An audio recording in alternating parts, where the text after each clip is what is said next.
कहेंगे? मैथिली ठाकुर को खोजिए, यहाँ से ज़्यादा दूर नहीं, यहाँ से मुझे लगता है 25 मीटर की दूर पर उनका आवास है, उसको खोजिए। ए बहन जल्दी जल्दी घर से निकलो, अब हमको जो बताओ, ये नालंदा वाली घटना पर, खगड़िया वाली घटना पर, नीट छात्रा पर, भागलपुर पर, दरभंगा पर, मधेपुरा पर कुछ तो बोलो।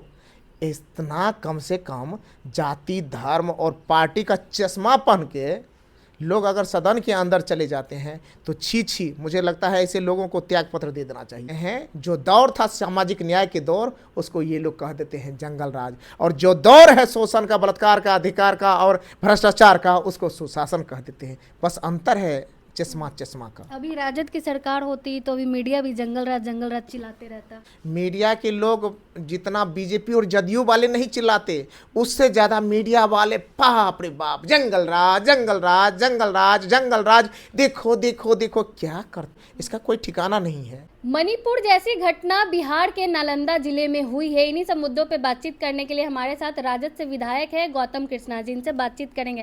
कैसे देखते हैं सर नालंदा की घटना को? बेहद शर्मनाक, मानवता को छित बछित करने वाला, संविधान, नियम कानून कायदे, संविधान, पुलिसिया खौफ जैसी चीज़ों को ताक पर रख करके बिहार को शर्मिंदा किया है इस तरह की घटना ने। और मैं स्पष्ट कहना चाहता हूँ, जो पुलिसिया खौफ होना चाहिए, जो शासन का इकबाल होना चाहिए, वो सब खत्म हो गया है। कहा जाता है सम्राट चौधरी के डर से अपराधी बिहार छोड़ के भाग रहे थे। हाथ कंगन को आरसी किया, पढ़े लिखे को फारसी किया। आप लोग तो खुद अब बताइए ना कि अपराधी बाहर, बिहार से बाहर भाग रहे हैं, या जो बाहर भी थे वो आ रहे हैं, जो नहीं भी थे वो भी पैदा हो रहे हैं, क्योंकि उसका हौसला बढ़ रहा है। कि जो घटना अभी आई है, यह घटना क्या साबित करती है? ये तो यही साबित करती है कि पुलिस का कोई खौफ नहीं है। मधेपुरा में जो घटना हुई थी, उस घटना क्या साबित करती है? खगड़िया की घटना क्या साबित करती है? दरभंगा की घटना क्या साबित करती है? भागलपुर की घटना क्या साबित करती है? पटना में नीट छात्रा की घटना क्या साबित करती है? अब आप ही लोग बताइए कि अपराधी भाग रहे हैं बिहार छोड़ करके, या बिहार आ रहे हैं, या जो अपराधी के हौसले टूटे होने चाहिए उनका भी हौसला बुलंद हो रहा है। अभी तो भाजपा का मुख्यमंत्री बिहार में बना भी नहीं और ऐसी घटनाएं हो रही है। किसकी सरकार बनेगी, कौन मुख्यमंत्री बनेंगे, ये बात नहीं है। जनता ने तो आपने नारा दे करके, झांसे में ला करके, सरकारी धन का बंदर बांट करके, तेजस्वी यादव जी के साथ साजिश करके, आपने तो 25 से 30, फिर से नीतीश करके आप सरकार में आए, तो 25 से 30, 26 में 3 महीना के बाद नीतीश जी को निपटा रहे हैं आप। एक और दूसरी बात, जो साजिश करके आप लोग सत्ता में आए थे, तो सत्ता में साजिश करके आने वाले लोगों का कभी इकबाल हो सकता है क्या? शासन प्रशासन में कोई भय हो सकता है क्या? कि जिन लोगों ने इलेक्शन में मदद किया था, जिन अधिकारियों ने इलेक्शन में गलत धंधे अपनाए थे बीजेपी जदयू के लिए, वो लोगों को तो अब खौफ ही नहीं है।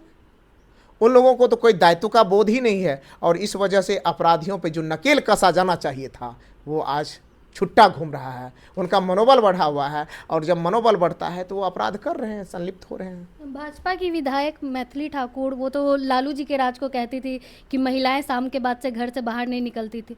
इस मामले पे वो चुप्पी साधी है, क्या कहेंगे? मैथिली ठाकुर को खोजिए, यहाँ से ज़्यादा दूर नहीं, यहाँ से मुझे लगता है 25 मीटर की दूर पर उनका आवास है, उसको खोजिए। ए बहन जल्दी जल्दी घर से निकलो, अब हमको जो बताओ, ये नालंदा वाली घटना पर, खगड़िया वाली घटना पर, नीट छात्रा पर, भागलपुर पर, दरभंगा पर, मधेपुरा पर कुछ तो बोलो।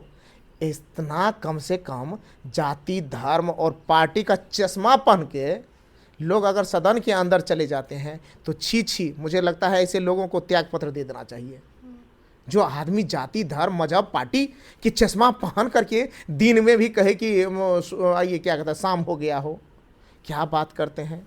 वही लालू जी हैं जिन्होंने गरीब गुरबों को आवाज़ दिया, वही लालू जी हैं जो सामाजिक न्याय का बोध करवाए, वही लालू जी है जो गरीबों को कहे कि अधिकारियों से सवाल पूछो आंख में आंख डाल करके कि मेरा काम क्यों नहीं है हुआ है। इसलिए कहते हैं जो दौर था सामाजिक न्याय के दौर, उसको ये लोग कह देते हैं जंगल राज, और जो दौर है शोषण का, बलात्कार का, अधिकार का और भ्रष्टाचार का, उसको सुशासन कह देते हैं। बस अंतर है चश्मा चश्मा का। अभी राजद की सरकार होती तो अभी मीडिया भी जंगल राज चिल्लाते रहता। अभी खैर मैं आपको भी तो नहीं कहूँगा, आप भी मीडिया से ही हैं। मीडिया के लोग जितना बीजेपी और जदयू वाले नहीं चिल्लाते, उससे ज़्यादा मीडिया वाले बाप रे बाप, जंगल राज जंगल राज जंगल राज जंगल राज, देखो देखो देखो क्या करते आप लोग, इसका कोई ठिकाना नहीं है।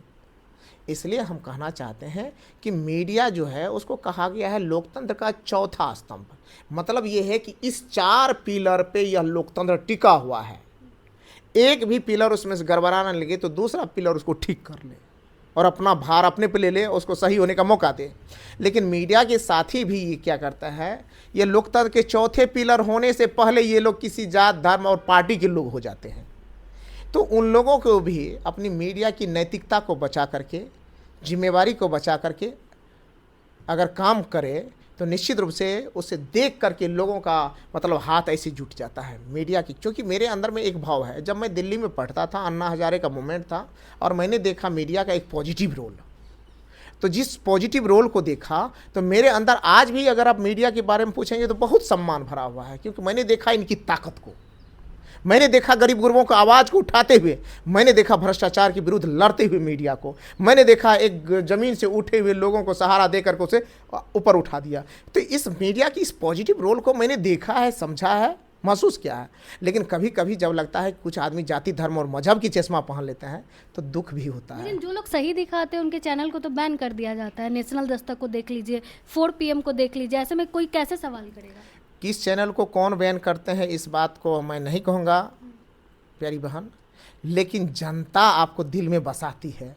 आपने देखा होगा कौन, रवीश कुमार जी को आपने देखा होगा बैन किया है या हटा दिया गया है। जब वो अपना से स्वतंत्र रूप से पत्रकारिता करना शुरू किए तो लाखों नहीं करोड़ों अरबों लोग उसको देखते हैं, रात दिन इंतजार में रहते हैं रवीश जी क्या बोलते हैं, क्या कहते हैं, इस पर उनकी क्या राय है। तो मैं कहता हूँ सच की आवाज़ को कोई दबा नहीं सकता है। और एक बात और स्पष्ट कहता हूँ कि इस देश में सत्य, अहिंसा, न्याय, त्याग, बलिदान उतना ही पुराना है जितना कि पहाड़ और पत्थर है। इसलिए लगे किसी को कि मेरी सच की आवाज़ को, मेरे बेबाकी को, हकीकत को अगर कोई दबा रहा है तो आपको याद रहना चाहिए सच की आवाज़ को कोई दबा नहीं सकता है, हकीकत को कोई दबा नहीं सकता है, बेबाकी को कोई दबा नहीं सकता है, जनता की आवाज़ और जनभावना को कोई दबा नहीं सकता है, भले देर जो लग जाए। आखिरी सवाल रहेगा, अनंत सिंह बाहर आ चुके हैं, वो कह रहे हैं कि लालू यादव जब मरेंगे उसके बाद तेजस्वी यादव जो है सड़क पे आ जाएंगे, क्या कहेंगे? लालू यादव जी व्यक्ति नहीं विचारधारा है, ये समझना चाहिए लोगों को। और व्यक्ति मरता है, विचारधारा नहीं मरता है। इसलिए लालू यादव विचारधारा है।